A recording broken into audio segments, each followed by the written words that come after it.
هاوڕێنە و کاتان باش هیوادارم لە خۆشی و شادی دابن ئەمڕۆکە باس لە قۆناغی دیالۆگ دەکەین لە تورکیادا. ئەمڕۆکە ڕووداوگەلێکی سەیر ڕوویاندا کە لە ناو قۆناغی دیالۆگدا شتیوا نابێ بێنە ئاراوە، بەڵام لە تورکیادا شتیوا بێگومان بەردەوام ڕوودەدەن. ئەمڕۆ بەر لە نیوەڕۆ زانیمان کە بە فەرمانی حکوومەتی تورکیا، دەوڵەتی تورکیا، سەرۆک شارەوانی ماردین ئەحمەد تورک، سەرۆکی شارەوانی باتمان گولستان سۆنوک و سەرۆکی شارەوانی شانلی ئورفا حەلفەتێ مەحمەد کەڕێڵان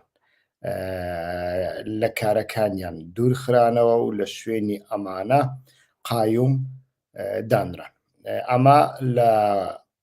لە کاتێکدا کە دەوڵەتی تورکیا بەخۆی دەوڵەت بەخۆیەوە بانگەشەی دیالۆگ و چارەسەرکردن دەکا، دەستی خۆی درێژ دەکا بۆ لایەنە کوردیەکاندا، چواتایەک دەگەینێ ئەمە هەڵدەسەنگێنین. بەڕای من ئەمانە هەمویان، یعنی قۆناغەکە بەخۆی و ئەم هەڵمەتەی ئەمڕۆ بینیمان و دیارە ئەمە ئەوڕۆ نیە، چەند ڕۆژ پێش ئێستا لە ئێستانبۆلیش بە هەمان شێوە شتێکی وا هاتە ئاراوە. ئەمانە هەمویان تاقیکردنەوەن بەلای دەسەڵاتدارانی دەوڵەتی تورکیا. بێگومان پێواژۆ ئەو پێواژۆی کە دەستی پێکردووە دوو لایەنی هەنا، لایەنی کۆنژەکتور یعنی هەڵومەرج و لایەنی ناوخۆیی واتە پێکهاتەیی هەیە. ئەمانەش هەڵدەسەنگێنین. بەر لە هەر شتێک قۆناغەکە وەکووتم هەڵومەرجەکانی هەڵومەرجی جددین، یعنی هەم لە ناوخۆ هەم لە دەرەوە پێویستی قۆناغێک، جا ناوی لێدەنێ قۆناغی درۆ، قۆناغی سەختەکاری، قۆناغی کات بەسەربردن، ئەمە کێشەی من نییە. من ئاڵێم قۆناغێک و قەتیش نەوتوە قۆناغی چارەسەری، بەڵام قۆناغێک کە لە ئارادایە هەڵومەرجەکانی بە نسبەت سەبارەت بە دەوڵەتی تورکیا لە ئارادان، چ لە ناوخۆیی و بە تایبەتیش لە دەرەوە. بەڵام لێرەدا کێشەیەکی دیکەشەیە. ئەو تاقمەی ئێستا لەسەر دەسەڵاتە خۆنای هەوێ بە شێوەیەک لە شێوەکان ئیتر قۆناغێک دەست پێ بکە و ئەم قۆناغا لە کۆتاییدا دژ بە ئەو بسوڕێتەوە و یانیش ئەنجامەکانی دژ بە ئەو بن و ئەو لەسەر دەسەڵاتدا نەمینێتەوە. هەر لە بۆ هەندێ ئەو قۆناغانەی کە دەستیان پێکردووە، یعنی ئەم قۆناغانەی کە بە سەرۆکایەتی تورکیای ڕەزەب تەیب ئەردۆغان دەستیان پێکردووە، لە هەر هەمویاندا تەماشا دەکەین قۆناغەکە لەسەر بنەمای تاکە کەسیە. هەم ئەوان وەکو تاکە کەس دەست بە قۆناغەکە دەکەن و هەم ئەوان دەیان هەوێ مخاتەبەکەیان ئەوەی بەرامبەرەکەیان تاقە کەس بێ. واتە بۆ نمونە بۆ ئەوەی تێتان بگەینم، لە نێوان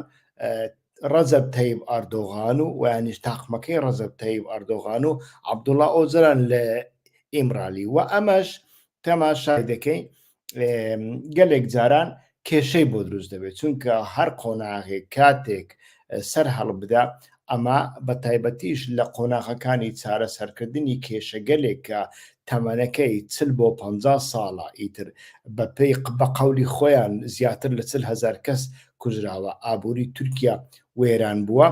لەم ئەم قۆناغانە لە ڕێگای تاقە کەسیدا چارەسەر نابن، باڵکو پێویستە لەگەڵ کەسە بەکاراکان لە هەمان کاتدا دام و دەستگاکانیشدا هەموو لایەنەکانی کە ئەم کێشەیە لە خۆ دەگرن، وەکو لایەنی سەربازی، ئەو لایەنەی کە سەرۆکایەتی دەکا، ئەو لایەنەی کە تێکۆشانی مەدەنی و سڤیل و سیاسی ئەنجام ئەدا، هەموو ئەمانە بە مخاتەب وەربگیرن، ئینجا کێشەکە چارەسەر دەبێت. هەر وەکو دەزانن ئەم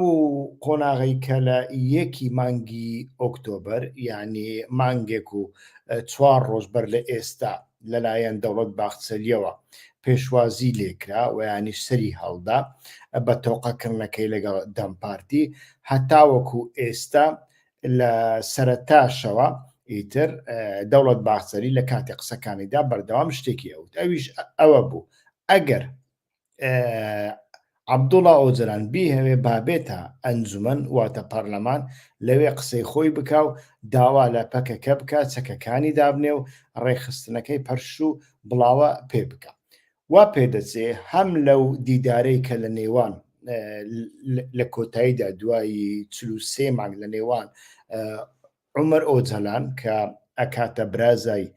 عەبدوڵڵا ئۆجەلان و ئەندامی پەرلەمانی تورکیای لەسەر لیستی دەمپارتیدا لەو دیدارەدا تەماشامان کرد بە تەنیا بێگومان ڕستەیەکیان ئاشکرا کردووە ئەوەی دیکە ئاشکرا نەکراوە لەو ڕستەیەدا ئەڵێ گۆشەگیری بەردەوام دەکات تەجرید دەوام ئێدیۆر ئەوە معنای چیە معنای ئەوەیە هەتاوەکو ئێستا من ڕێکەوتنم نەکردووە بەڵام دیالۆگ بەردەوامە یعنی ئەوە نییە کە هەندێک کەس ئەڵێن هیچ شتێک لە ئارادا نیە و ئەمەش نییە کە هەندێک کەس بڵێن هەموو شتێک کۆتایی پێ هاتووە نەخێر هەندێک شت هەیە بەڵام کۆتایی پێ نەهاتووە و دیارە ئاڵوگۆڕیەکان بەردەوام دەکەن لەو ئاڵوگۆریانەدا دیارە هەندێک شت پەک خراون من لە بەرنامەکانی پێشودا بەردەوام باسم لەوە کردووە کەسێکی وەکو عەبدوڵڵا ئۆجەلان کە هەموو تەمەنی خۆی لە بۆ کێشەی کورد داناوە بەبێ گەڕەنتیکردن و یانیش بەبێ ئەوەی بزانێ کە ڕێکخراوەکەی بۆ چوونی چییە قسەکانی قبول دەکەن یان قبول ناکەن بانگەوازیەکی بەو شێوەیەی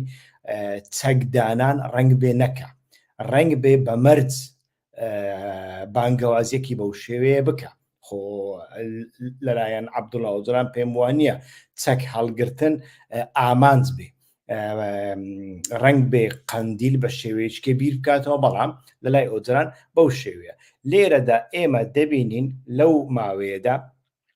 ئۆجەلان نەهاتۆتە ژێر ئەو بارەی کە ئێمە لە دەوی لە پەیامەکەی دەوڵەت باخچەلیدا تێگەیشتون واتە بێتە پەرلەمان ویانیش لە هەر شوێنێکی دیکە قسەی خۆی بکە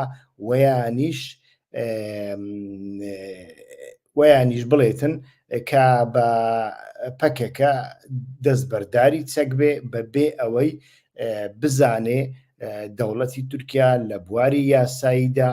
چی ئەکا و چی ناکا و گەڕانتیەکانی چین کە دەوڵەتی تورکیا دەیدا بە کورد و بە بزوتنەوەکەی هەموو کڕۆکی مەسەلەکە کە لەو ڕۆژانەدا دەیبینین کاردانەوەکان ڕەنگ بێ بەشی زۆریان ئەمە بێ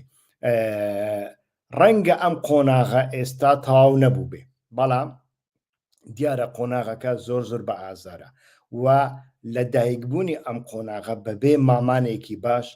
زۆر زۆر ئەستەمە لە دایک ببێ هەروەکو لە سەرەتاشەوە باسم کرد قۆناغەکە لە دوو شت پێک دەیەک کۆنژەکتور واتە ئەو شەڕی کە ئێستاکە لە غەزە و لە لوبنان بەردەوامە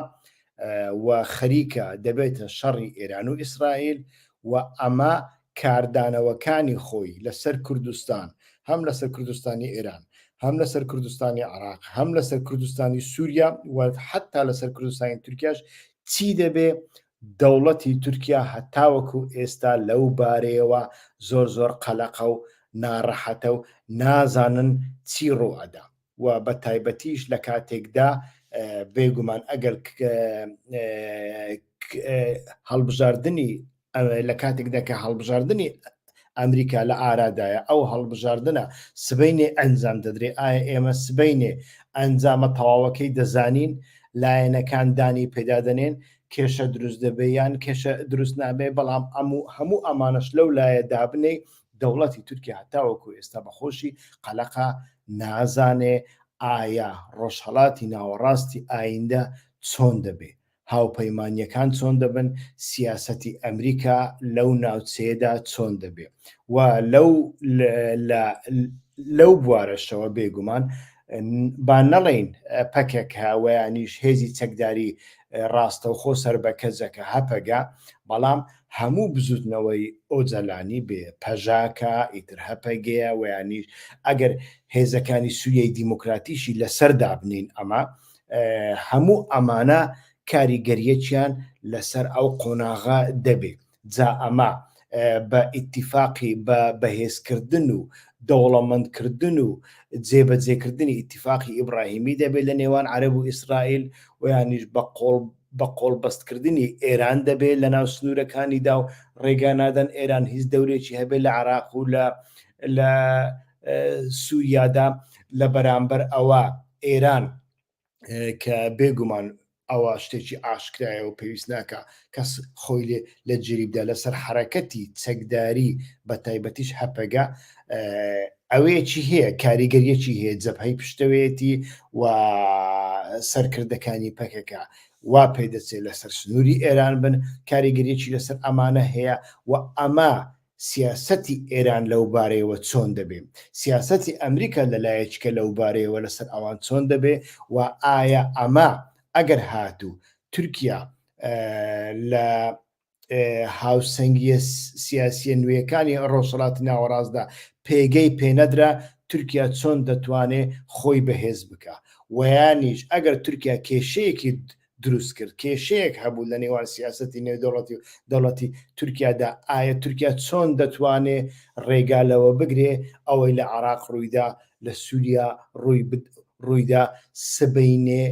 لە کوردستانی تورکیادا لە ناو تورکیادا ڕوونەدا ئەمە کۆنژەکتورە دەوڵەتی تورکیا بێگومان لەمە ئەترسێ بۆ ئەوە هەنگاوێک دەنێ یعنی هیچ کاتێک ئاشتیەکان بەو شێوەیە نابن وەکو هەندێک کەس لی تێگا کەسەکان ئاکتۆرەکانی شەڕ بەعاقڵ بوونەتە مرۆڤ دۆست بوونەتە ئاشتی خواز ئیتر لە پێناوی ئەمەدا ئاشتی دەکەن بێگومان هەڵومەرجێک هەیە هەڵومەرجی ناوخۆیی دەرەکی هەیە و پێویست دەبینن ئەمە بکەن بەڵام هەروەکوتم لە ناوخۆی تورکیادا کێشەیەکی دیکە هەیە بێگومان لە ناوخۆی تورکیاشدا کێشەی ئابووری هەیە کێشەی بێیاسایی هەیە کێشەی حکوومەت هەیە کێشەی ئەوە هەیە کە ڕەجەب تەیب ئەردۆغان و متتەفیقەکەی لە هەڵبژاردننی هەری دواییدا دۆڕاندیان جەهەپە بردیەوە و لە هەمان کاتدا تەماشا دەکەین کەسێک لە ئیستانبول بە ناوی ئیکرەم ئیمامۆغڵو سێمین جارە گەورەترین شارەوانی تورکیا کە ئیستانبۆڵە ئیتر 20 میلیۆن کەس تێیدا دەژی لەوێدا سەرکەوتن بەدەستدێنی لە زۆربەی زۆری قۆناغەکانی پێشوشدا ئەوانەی کە سەرۆکی شارەوانی ئیستانبۆلیان بردووەتەوە لە دواییدا بوونەتە سەرۆک کۆمار بێگومان لە ناوەڕاستی ئەو مەسەلەدا ئەوە هەیە و ئەو پێکهاتەی ئێستا لە تورکیا هەیە پێکهاتەیەکی بێگومان فاشیستیە ئەوتۆکراتە و سواری سەرپشتی دەوڵەت بووە سیاسەتی حیزبی و سیاسەتی دەوڵەتی کردوتە یەک دەوڵەتی کردوتە ئامرازێکی سیاست و ئەمەش فاشیزمە بە هەموو ماناکانیدا یعنی تەماشاکەن ژمارەی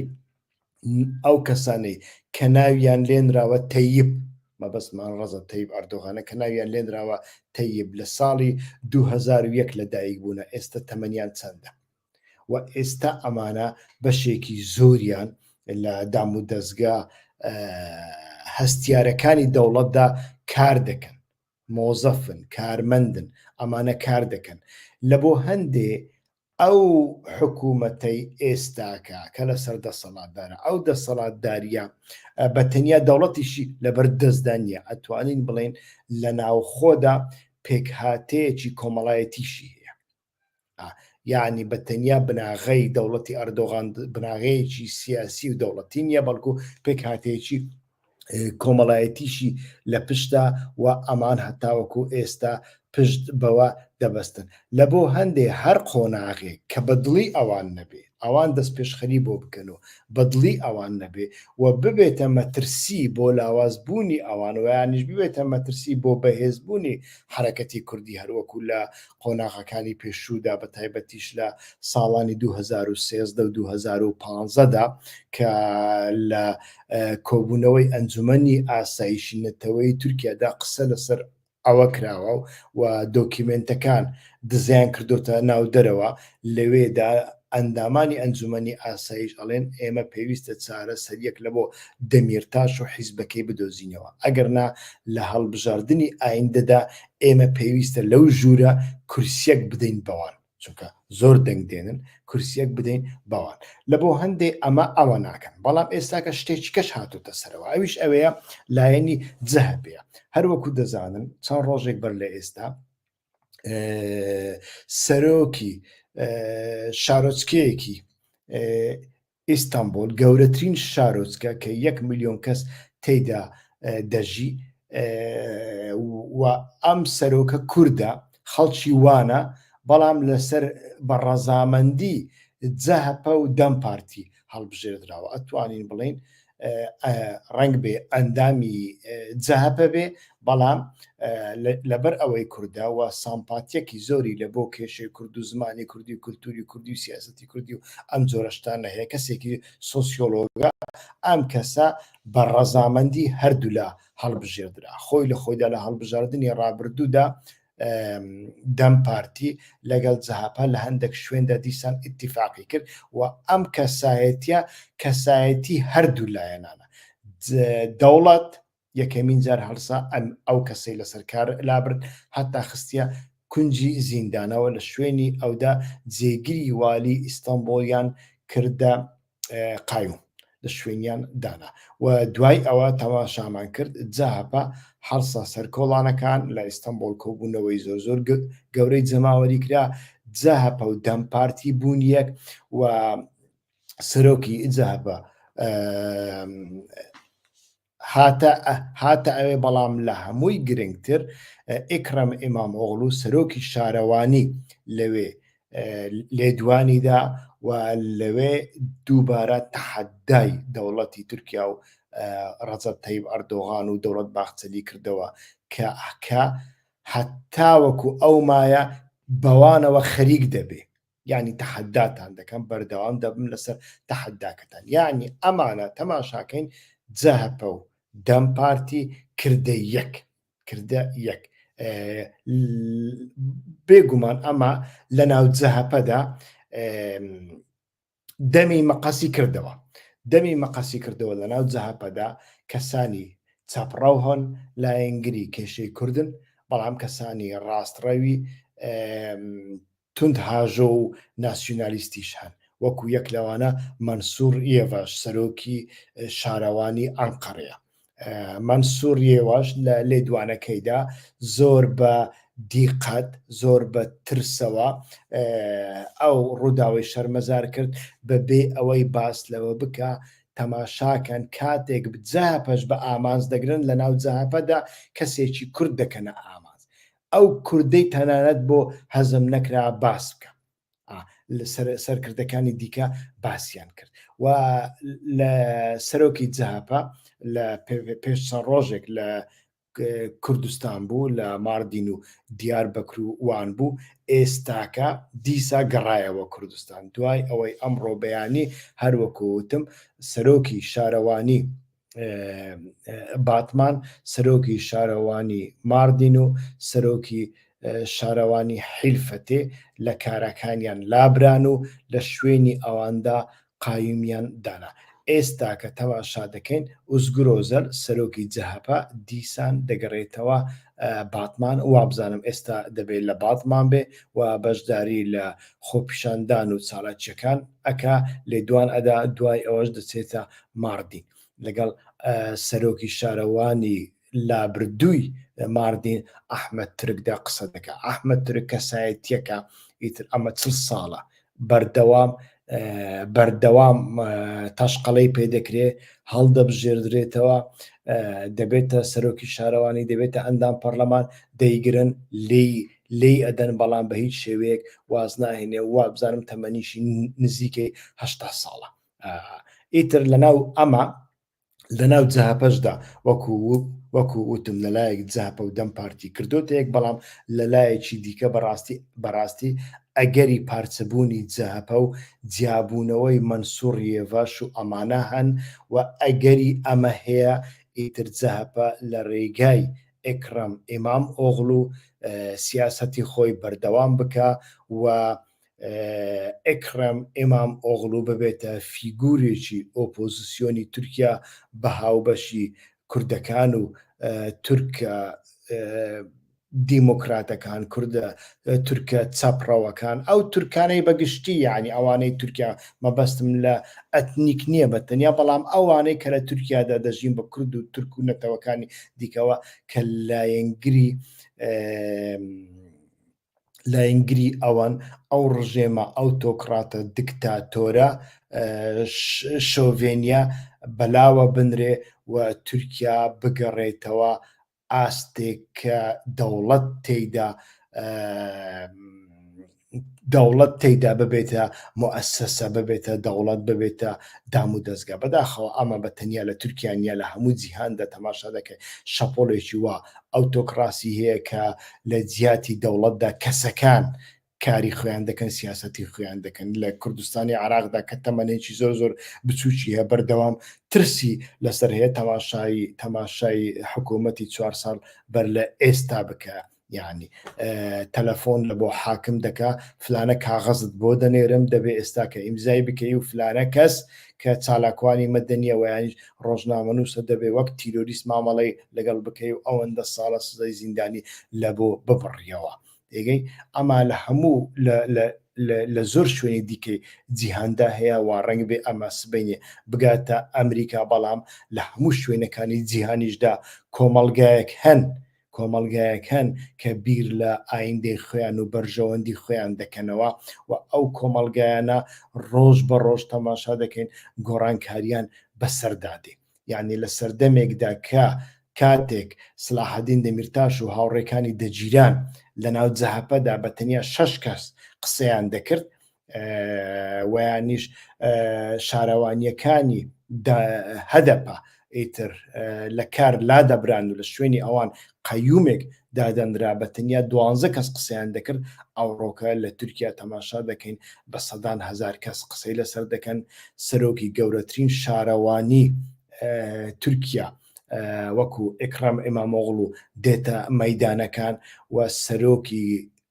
گەورەترین حیزب جەهەپە کە لە هەڵبژاردننی ڕابردوودا هەروەکو باسم کرد دەبێتە یەکەمین حیزبی براوەی هەڵبژاردن بەخۆی هەر جارێک دێتە کوردستان و قسە دەکا و ئیتر بەرگری لە بنەماکانی دیموکراسی و بەیەکەوە ژیان دەکا هەموو ئەمانە ئەمن پێم وایە هێشتا زووە بڵین قۆناغ کۆتایی پێهاتووە چونکە وەکووتم ئەو قۆناغی لە تورکیا لە دایک دەبێ وەکو هەنێک کەس تێگەشتون لایەنەکان ئیتر وازیان لە شەڕ هێناوە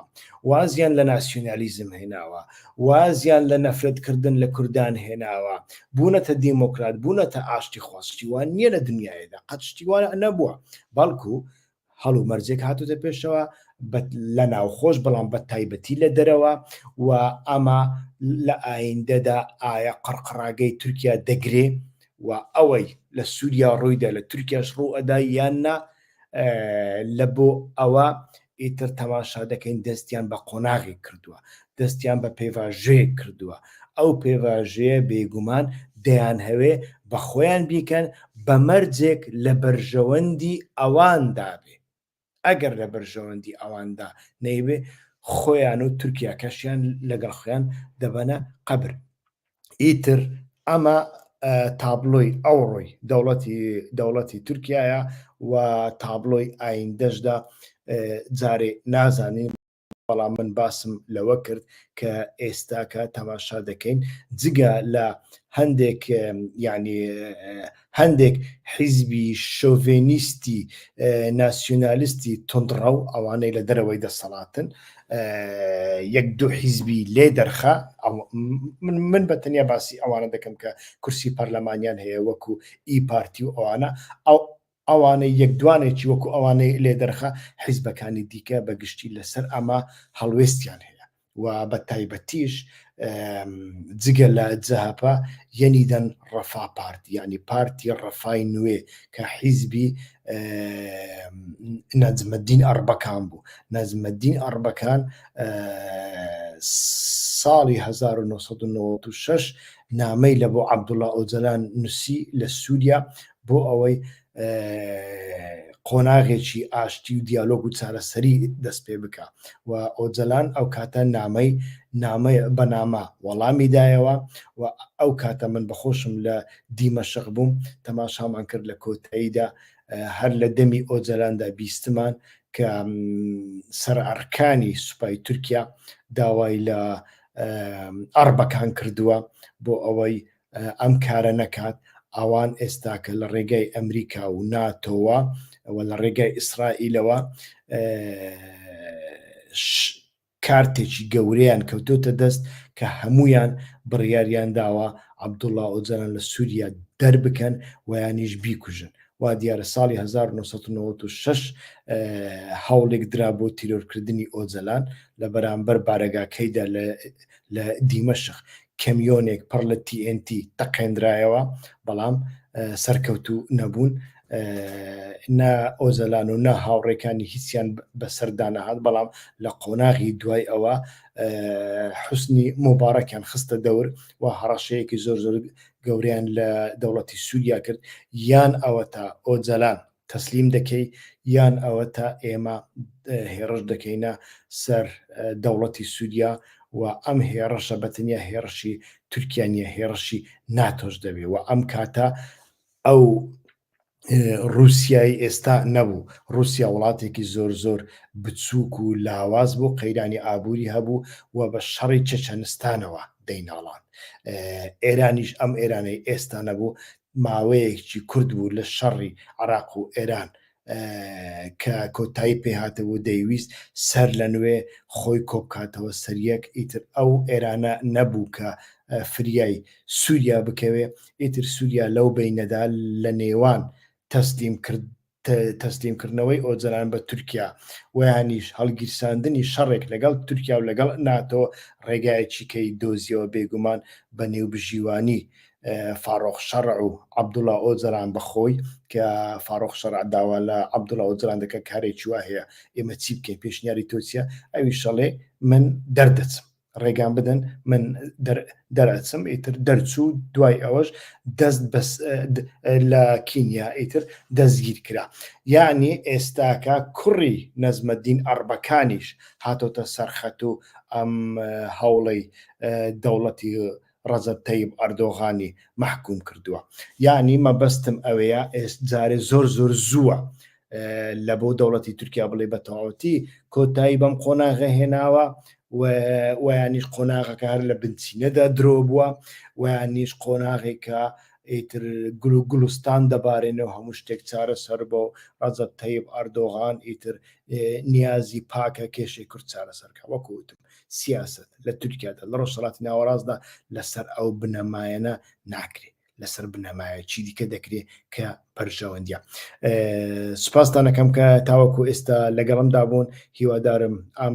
ئەم پەخشە ئەم بەرنامەیە شێر بکەن بڵاوی بکەنەوە و پێخۆشحاڵم کە فێسبووکیش ئەم جارە لایفەکەی منی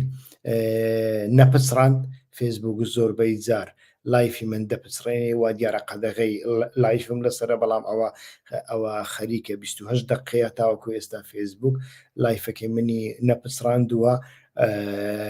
تکایە هەوڵ بدەن کەناڵی یوتیوب لە کەناڵی یوتیوب بە بنچینەوە بە ئەساس وەربگرن چونکە من بەردەوام لە فێسبووک ناتوانم لایف بکەم ئەمەیان بۆ تاقیکردنەوە بوو سەری گرت لە داهاتوشدا ئەو کارە بەردەوام دەکەین بەڵام دڵنییا نیم کە فێسبووک لایفەکانی من فڕێ ئەدا یان نا بۆیە داوەتان لە یەکەم ئەوانەی کە کەناڵی یوتیوبی وە خۆشناویان سوبسکرایب ئابۆنە نەکردووە تکایە ئابۆنەی بکەن تا بەرنامەی ئایندا ڕێز و سڵاو کاتێکی خۆشتان بۆ دەخوازم